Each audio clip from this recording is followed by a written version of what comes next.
Hi there, I got a 2005 gsxr Suzuki 750 and I was having a problem with the headlights. The headlights turned off, they won't turn on.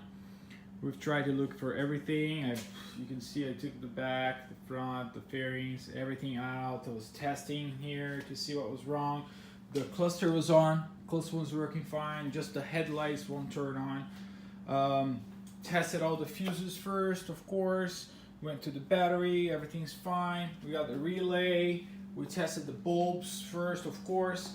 And after looking into some videos, we found out that could be, and it is, the problem on this assembly here where you have the start to start the bike. So this the Suzuki has a little dispositive here that helps saving battery. When you hit the start button, the headlights turns off for a second while the bike turns on, but it happens that this part in here has a bad contact. So when we turn it on, you can see the headlights will not turn on until you have some assembly here. There you go.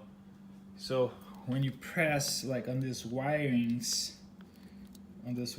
here, that's when it's gonna go on. So I'm gonna try to open this up, clean it up, if that works, because I can see, look, when I press it, it goes on. Look, when I press it, it goes on and off.